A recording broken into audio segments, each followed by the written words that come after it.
Meus irmãos, eu quero cumprimentá-los em nome do Senhor Jesus. Queria ler com vocês Lamentações 3, 21. Quero trazer à memória o que me pode dar esperança. Há momentos em que a esperança vai embora e não sabemos o que fazer. Jeremias viveu isso em Lamentações 3,18, quando disse: acabou a minha glória, como também a minha esperança no Senhor. Não podemos esquecer que Jerusalém estava chorando e em completa destruição. O reino de Judá havia caído diante dos babilônios em 586 a.C., e esse lamento, dentre outras coisas, se dá por ocasião da perda do rei de Judá. A gente vê isso no capítulo 2, versículos 2 e 9. Os 5 capítulos deste livro são 5 poemas e assumem a forma de lamentos, tal como aparecem também em outros livros do Antigo Testamento, especialmente nos Salmos.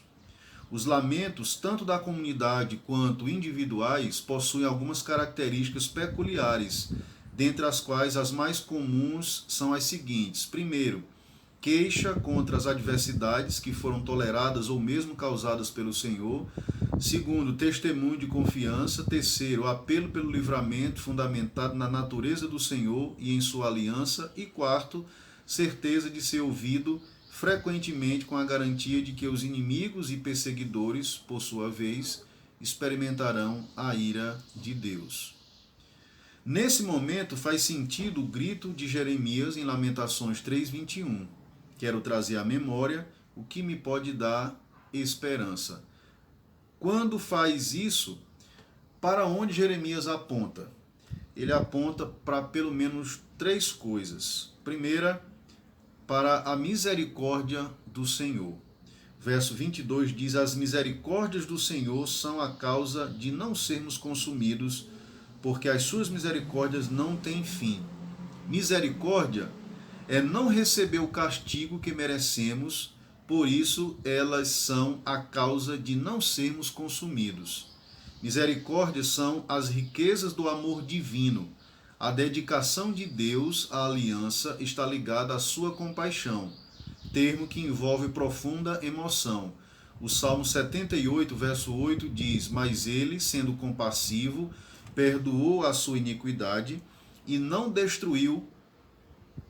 os destruiu. Antes, muitas vezes, desviou deles a sua cólera e não acendeu todo o seu furor. Jeremias 3:12.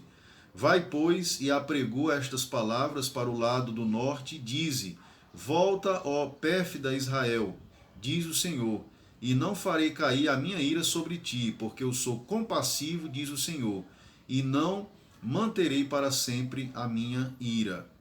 Não somos consumidos porque a compaixão de Deus não se esgota. A ira de Deus contra seu povo terminará porque a sua compaixão não pode terminar. Capítulo 4, verso 22, Jeremias diz assim: o castigo da tua maldade está consumado, ó filha de Sião.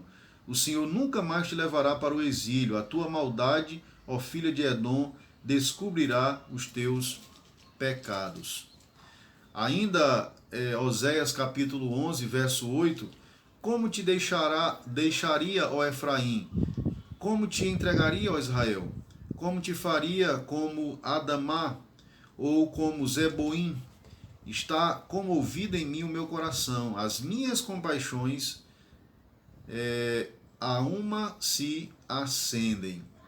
Então, diante desse lamento de Jeremias, a primeira coisa que ele aponta é para as misericórdias do Senhor, que é recebermos o seu favor ao invés do castigo que merecíamos. Segunda coisa é para a fidelidade do Senhor, que é grande. O verso 23 diz: renovam-se cada manhã, grande é a tua fidelidade.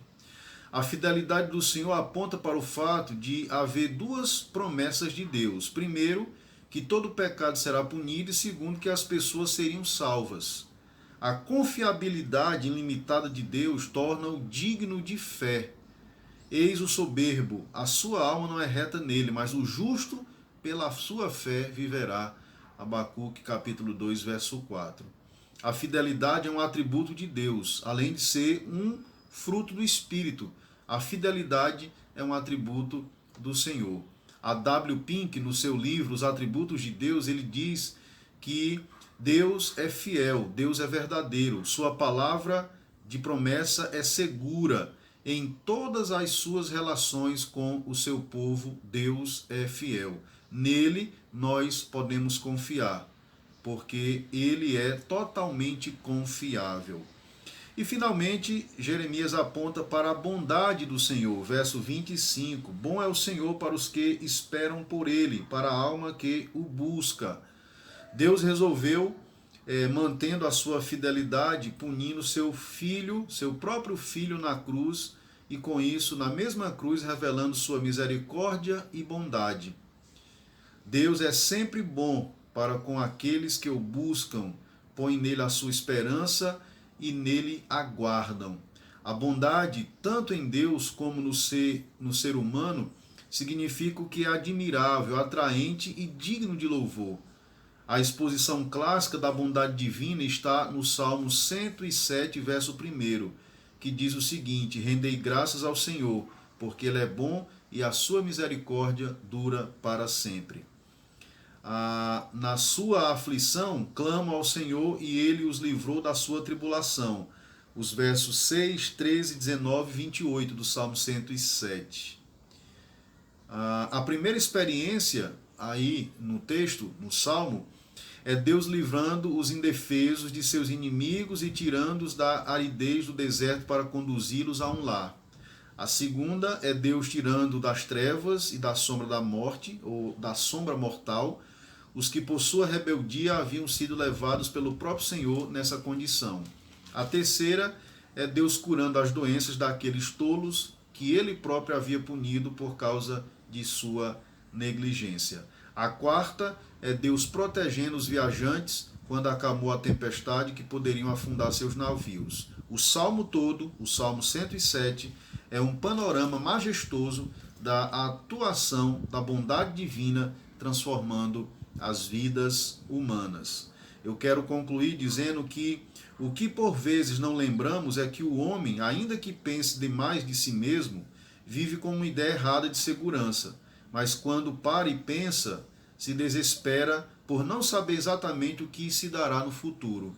O dia de amanhã está absolutamente oculto aos seus olhos, e assim como Jeremias, você mesmo pode reconhecer que não tem esperança ou certeza do futuro.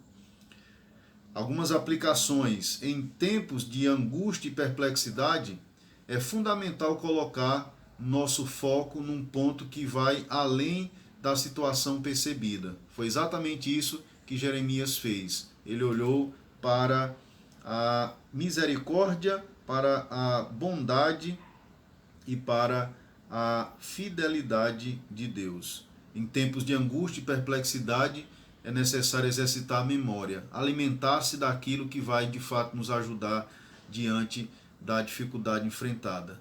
Em tempos de angústia e perplexidade, precisamos focar em verdades eternas, tirar a nossa atenção do que é transitório e passageiro e focar naquilo que é eterno. Que Deus nos abençoe e que nós continuemos olhando para Cristo, que é a nossa inabalável esperança.